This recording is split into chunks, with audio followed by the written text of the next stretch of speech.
புற்றுநோயால் ஒருவர் பாதிக்கப்பட்டாலே அவருக்கு மரண பீதி தொற்றிக்கொள்ளும்.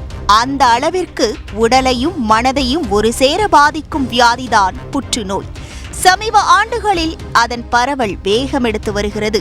2022 கணக்கெடுப்பின்படி இந்தியாவில் மட்டும் 19 லட்சம் பேர் புற்றுநோயின் பிடியில் சிக்கியுள்ளதாக தரவுகள் தெரிவிக்கின்றன. கர்ப்பப்பை வாய் புற்றுநோய் என்பது ஹியூமன் பாப்பிலோமா வைரஸ் என்று சொல்லக்கூடிய ஒரு வைரஸ்னால ஏற்படுது.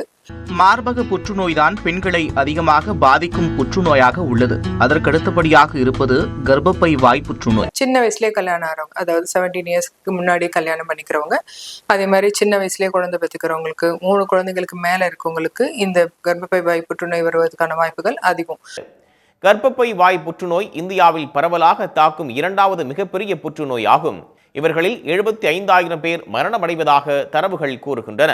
ஸோ இந்த கேன்சர் வந்துருச்சு அப்படின்னா இதோட அறிகுறிகள் என்ன இருக்கும் அப்படின்னு கேட்டிங்கன்னா, ஆரம்ப ஸ்டேஜில் எடுத்துட்டிங்கன்னா இன்டர்மென்ஸ்ட்ரல் ப்ளீடிங் அப்படின்னு சொல்லுவோம். அதாவது மாதவிடாய்க்கு நடுவில் தீட்டுப்படுறது இருக்கும். இன்னொன்று போஸ்ட் காய்டல் ப்ளீடிங் அப்படின்னு சொல்லுவோம். அதாவது தாம்பத்தியத்துக்கு பின்னாடி தீட்டு உதிரப்போக்கு இருக்கிறது.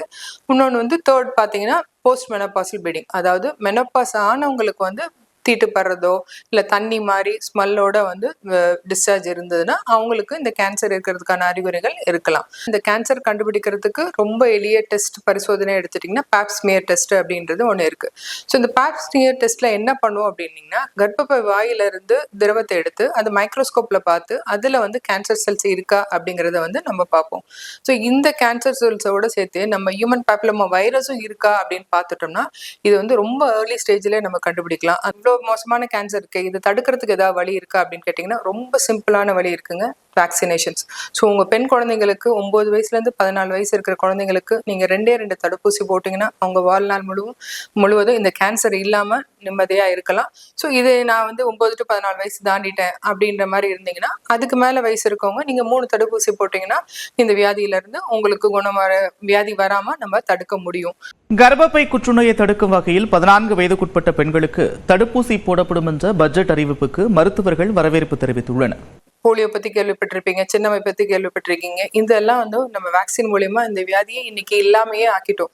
அதே மாதிரி ப்ராப்பரா வேக்சினேஷன், இந்த Pap smear test, human papilloma test இதெல்லாம் பண்ணணும் அப்படின்னா நம்ம இந்த புற்றுநோயும் வெகு விரைவில் இல்லாம ஆக்கிடலாம். கருப்பை வாய் புற்றுநோயை தடுக்கவும், தமிழ்நாட்டில் அந்நோயினை அறவே அகற்றவும் HPV ஹியூமன் பாப்பிலோமா வைரஸ் தடுப்பூசியை 14 வயதுடைய அனைத்து பெண் குழந்தைகளுக்கும் படிப்படியாக வழங்க அரசு திட்டமிட்டுள்ளது.